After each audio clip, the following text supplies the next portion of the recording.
Assalamualaikum warahmatullahi wabarakatuh. Yang terhormat Bapak Herpin Yoki Pradipta MHI selaku dosen pengampu mata kuliah Filsafat Hukum Islam. Sebelumnya izinkan saya memperkenalkan diri. Nama saya Lanita Suryani dengan NPM 2021020072 dari Prodi Hukum Tata Negara kelas B Universitas Islam Negeri Raden Intan Lampung. Baiklah, di video kali ini saya akan membahas tentang pembaruan hukum Islam dan tujuannya. Yang pertama, pengertian pembaruan hukum Islam. Pembaruan hukum Islam terdiri dari dua kata, yaitu pembaruan yang berarti modernisasi atau suatu upaya yang dilakukan untuk mengadakan atau menciptakan suatu yang baru. Sedangkan hukum Islam yakni kumpulan atau koleksi daya upaya para fuqaha dalam bentuk hasil pemikiran untuk menerapkan syariat berdasarkan kebutuhan masyarakat.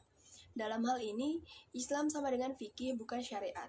Pembaruan hukum Islam berarti gerakan ijtihad untuk menetapkan ketentuan hukum yang mampu menjawab permasalahan dan perkembangan ilmu pengetahuan dan teknologi modern. Baik menetapkan hukum terhadap masalah baru untuk menggantikan ketentuan hukum lama yang tidak sesuai lagi dengan keadaan dan kemaslahatan manusia sekarang. Kemudian pengertian ijtihad. Ijtihad adalah salah satu wacana dalam pembaruan. Secara terminologi, ijtihad adalah mengerahkan seluruh kemampuan dan usaha dalam mencari hukum syariat. Kata ijtihad hanya digunakan pada usaha yang memerlukan pengerahan tenaga semaksimal mungkin demi sebuah tujuan.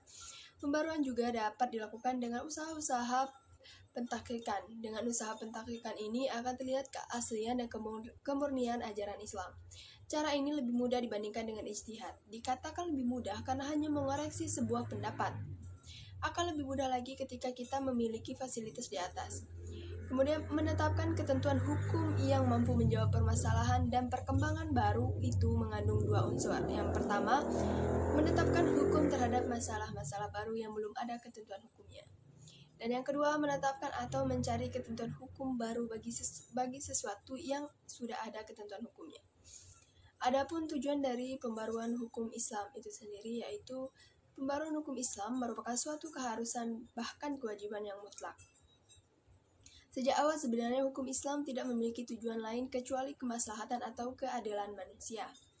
Ungkapan bahwa hukum Islam dicanangkan demi kebahagiaan lahir batin dan duniawi ukhrawi sepenuhnya mencerminkan kemaslahatan manusia. Baiklah, sekian yang dapat saya sampaikan. Apabila terdapat kesalahan kata, saya mohon maaf. Pada Allah saya mohon ampun. Saya akhiri. Wassalamualaikum warahmatullahi wabarakatuh.